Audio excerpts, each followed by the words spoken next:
तो पिछले एपिसोड में आपने देखा कि ऐश को अपने कॉम्बर के बारे में काफी सारी स्पेशल चीजों के बारे में पता चलता है। फिर ऐश एक ब्रांड न्यू नॉर्डन पोकेमॉन ब्लेजबर्ग को पकड़ता है और आगे जाके ऐश और उसके फ्रेंड्स एक बर्फीली जगह पर आ जाते हैं, जहाँ पर ऐश के कॉम्बर को उसका पुराना ग्रुप मिल जाता है। वो अपने ग्रुप के साथ काफी ज्यादा खुश होता है। ऐश कॉम्बर को रिलीज करने का डिसाइड करता है। अब आगे क्या होगा ये जानने के लिए एपिसोड को एंड तक जरूर देखें। ऐश अपने कॉम्बर को पास बुलाकर बोलता है कि तुम अपने ग्रुप के साथ काफी ज्यादा खुश हो, अगर तुम चाहो तो मैं तुम्हें रिलीज कर सकता हूँ। यह सुनकर कॉम्बर काफी ज्यादा शॉक हो जाता है और वो अपने ग्रुप के पास चले जाता है। वो अपने ग्रुप मेंबर्स के साथ काफी देर तक बात करता है। फिर वो ऐश के पास वापस आ जाता है। ऐश बोलता है कि फिर तुमने क्या डिसाइड किया।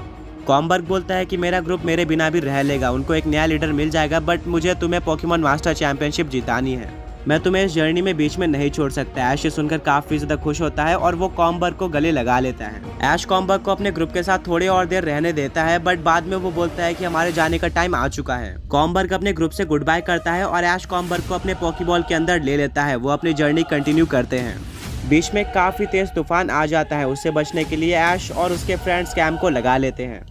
वो काफी वेट करते हैं, बट ये तूफान वापस नहीं जा रहा था। ब्रॉक बोलता है कि यहाँ पर कुछ तो गड़बड़ है, हमें बाहर निकल के चेक करना होगा। जैसे ही ऐश, ब्रॉक और उसके फ्रेंड्स बाहर आते हैं, वो तूफान बंद हो जाता है और आवाज़ आती है कि सामने से हट जाओ। सामने एक काफ़ी मिस्टीरियस ट्रेनर खड़ा हुआ था। वो बोलता है कि मैं अपने आइस टाइप पोकेमॉन के साथ ट्रेनिंग कर रहा हूँ और तुम मेरे बीच में आ रहे हो, जल्दी वहाँ से हट जाओ। ऐश बोलता है कि ठीक है, बट तुम कौन हो। वो बोलता है कि मेरा नाम कैप्टन है और मैं ऑरेंज आइलैंड का चैंपियन भी रह चुका हूँ। ऐश बोलता है क्या ऑरेंज आइलैंड, मेरे पास भी एक ऑरेंज आइलैंड ट्रॉफी है। ये सुनकर कैप्टन काफ़ी शॉक हो जाता है, बट वो ऐश के ऊपर बिलीव नहीं करता, क्योंकि नॉर्डन रीजन में आज तक कोई भी ऐसा ट्रेनर नहीं आया था जिसको ऑरेंज लीग के बारे में पता हो। वो ऐश से प्रूफ मांगता है और प्रूफ के बदले ऐश उसको ऑरेंज आइलैंड की ट्रॉफी और हॉल ऑफ फेम की फोटो दिखाता है। ये सब देखकर कैप्टन काफी शॉक हो जाता है। ब्रॉक बोलता है कि ऐश तो सच बोल रहा है, पर तुम झूठ बोल रहे हो, क्योंकि currently orange island champion Drake है और मैंने तुम्हारा नाम कभी भी नहीं सुना है ऑरेंज आइलैंड में, जबकि मैंने काफी टाइम तक वहाँ पर प्रोफेसर आइवी के साथ रिसर्च करी थी। कैप्टन बोलते हैं कि मैं अभी का चैंपियन नहीं हूँ, काफी टाइम पहले मैं ऑरेंज आइलैंड का चैंपियन था, जहाँ पर कोई भी ट्रेनर मुझे डिफीट नहीं कर पाता था। बट एक बार मैं शिप में ट्रैवल कर रहा था और काफी तेज तूफान आ जाता है, जिसके चलते मेरी शिप वहाँ पर डूब जाती है। ऑरेंज आइलैंड के लोगों को लगता है कि मैं बच नहीं पाया और वो लोग एक नया ऑरेंज आइलैंड चैंपियन सेलेक्ट कर लेते हैं। मेरी डेथ होने वाली थी, पर तभी वहाँ पर एक पोकेमॉन आता है जिसको मैंने आज तक कभी भी नहीं देखा था। वो पोकेमॉन मुझे एक अननोन आइलैंड पर लेकर जाता है। इस जगह को मैंने इससे पहले कभी भी नहीं देखा था। वहाँ पर मैं एक टनल पार करके नॉर्डन रीजन आ जाता हूँ और अब मैं यहाँ से निकलने की कोशिश कर रहा हूँ, बट मैं वापस नहीं जा पा रहा। मैं यहीं पर रहकर ट्रेनिंग करके और भी ज़्यादा स्ट्रांग बन रहा हूँ। ऐश और मिस्टी को एक काफ़ी सिमिलर कहानी याद आती है, जो कि उनको ऑरेंज आइलैंड में पता चली थी। वो बोलते हैं कि कैप्टन, क्या तुम्हारे पास एक हॉन्टर है? कैप्टन बोलते हैं हाँ, पर क्यों? ऐश और मिस्टी को समझ में आ जाता है कि ये वही कैप्टन है जिनकी कहानी हमने ऑरेंज आइलैंड में सुनी थी, और वो बोलते हैं कि नहीं, कुछ नहीं। ऐश पूछता है कि तो कैप्टन तुम अभी करेंटली क्या कर रहे हो? वो बोलते हैं कि मैं अभी एक जिम लीडर हूँ। इस जॉब से मैं सेटिस्फाइड नहीं हूँ, मैं एक चैंपियन बनना चाहता हूँ, बट यहाँ पर काफ़ी स्ट्रॉन्ग ट्रेनर्स हैं, जिसके चलते मेरे जैसे ट्रेनर एक जिम लीडर ही बनकर रह गए हैं। मैंने इस रीजन के चैंपियनशिप में पार्टिसिपेट किया था, बट वहाँ पर मैं पहले राउंड में ही बाहर हो गया था और उसके बाद से मैं नॉर्डन रीजन से बाहर नहीं निकल पाया हूँ। ऐश बोलता है कि मैं भी मास्टर चैंपियनशिप में पार्टिसिपेट करने आया हूँ। मैंने ऑलरेडी 2 जिम्स को हरा दिया है और अब क्योंकि थर्ड जिम लीडर तुम हो, तो मैं तुम्हें चैलेंज करता हूँ एक बैटल के लिए। ऑरेंज आइलैंड चैंपियन इस बैटल को एक्सेप्ट कर लेता है।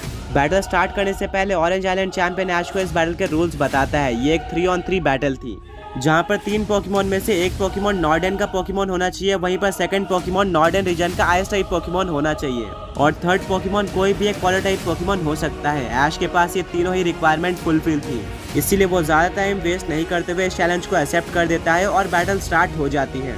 ये बैटल आइस बैटलफील्ड पे थी। चैंपियन अपने सबसे पहले पोकेमॉन की तरफ भेजता है लैप्रेस को। ये लैप्रेस बाकी लैप्रेस के मुकाबले काफ़ी ज़्यादा बड़ी थी। चैंपियन ने चुन के एक काफ़ी स्ट्रॉन्ग लैप्रेस को कैच किया था। ऐश भी अपने सबसे पहले पोकेमॉन की तरफ भेजता है गुडिंजा को, जो कि एक वाटर और डार्क टाइप पोकेमॉन है। गुडिंजा स्टार्ट करता है डार्क पल्स अटैक के साथ, जिसको लैप्रेस काफ़ी इजीली स्केट करके डॉज कर लेती है। लैप्रेस यूज करती है आइस बीम अटैक का। ऐश बोलता है कि गुडिंजा इस अटैक को डॉज कर लो, बट आइस बैटलफील्ड पर गुडिंजा फिसल जाता है और नीचे गिर जाता है, जिसके चलते वो इस अटैक को डॉज नहीं कर पाता और आइस बीम उस पर लग जाता है। गुडिंजा बर्फ में जम चुका था। फायदा उठाते हुए चैंपियन अपने लैप्रेस को हाइड्रो पंप यूज करने बोलता है, जिससे बर्फ टूट जाती है और गुडिंजा को डैमेज पड़ता है। ऐश अपने गुडिंजा को डार्क पल्स अटैक यूज करने बोलता है। लैप्रेस इसको भी काफी इजीली स्केट करते हुए डॉज कर लेती है। फिर चैंपियन उसको बॉडी स्लैम अटैक यूज करने बोलता है। जैसे ही लैप्रेस पास आती है, ऐश का Greninja aerial ace attack use कर देता है जिससे लैप्रेस को डैमेज पड़ता है। फिर लैप्रेस यूज करती है कंफ्यूज रे अटैक का। ग्रेनिंजा इस अटैक को डॉज करने जाता है बट वो दोबारा फिसल के नीचे गिर जाता है और कंफ्यूज रे उस पर लग जाता है जिससे ग्रेनिंजा कंफ्यूज हो जाता है। ऐश ग्रेनिंजा को वाटर शूरिकेन यूज करने बोलता है बट वो खुद के ऊपर ही अटैक कर देता है जिससे ग्रेनिंजा को डैमेज पड़ता है। लैप्रेस यूज करती है वाटर पल्स का जिससे ग्रेनिंजा को डैमेज तो पड़ता है बट वो कंफ्यूजन से बाहर आ जाता है। ऐश अपने ग्रेनिंजा को डार्क पल्स अटैक यूज करने बोलता है जिसको लैप्रेस वापस से स्केट करके डॉज कर लेती है। यह इस बैटलफील्ड एक काफी बड़ा एडवांटेज था चैंपियन के लिए। ऐश को यहाँ पे बैटल करना बिल्कुल भी नहीं आ रहा था, तभी लैप्रेस यूज करती है पेरी सॉन्ग अटैक का। इस अटैक के बारे में ऐश ने सबसे पहली बार सुना था। ब्रॉक बोलता है कि ये एक और काफी ज्यादा डेंजरस अटैक है। इस अटैक के यूज करने के 3 टर्न बाद तुम्हारा पोकेमॉन फेंट हो जाएगा, इसीलिए तुम्हें कुछ ना कुछ अब करना होगा। ऐश काफी सोचता है और उसको एक स्ट्रैटेजी याद आती है। वो अपने ग्रेनिंजा को वापस बुला लेता है पोकेबॉल में और भेजता है नॉर्डन पोकेमॉन ब्लेजबर्ग को। ऐश बोलता है कि मैंने ये स्ट्रैटेजी ऑलरेडी यूज कर रखी है, जहाँ पर मैंने होइन में कॉर्फिश को कंफ्यूजन अटैक से निकालने के लिए पोकेबॉल में वापस बुला लिया था। चैंपियन एक स्माइल देता है और ये बैटल कंटिन्यू होती है। ब्लेजबर्ग यूज करता है फ्लेम थ्रोअर अटैक का।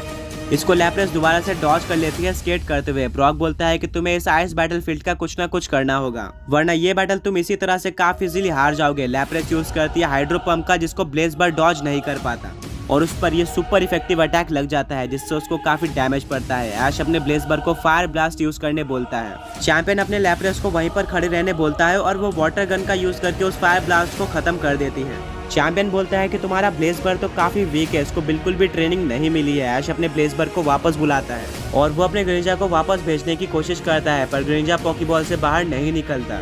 चैंपियन बोलता है कि कंफ्यूजन और पेरिसॉन्ग में काफी ज्यादा डिफरेंस है। पेरिसॉन्ग से अगर तुम पोकेबॉल के अंदर भी अपने पोकेमॉन को लेते हो तो वो पोकेमॉन फेंट हो जाएगा। ग्रेनिंजा काफी स्ट्रॉन्ग लग रहा था बट अब वो इस बैटल में पार्टिसिपेट नहीं कर सकता। ऐश ये बात सुनकर काफी शॉक हो जाता है क्योंकि इस बैटल में उसका सबसे बेस्ट पोकेमॉन ग्रेनिंजा ही था।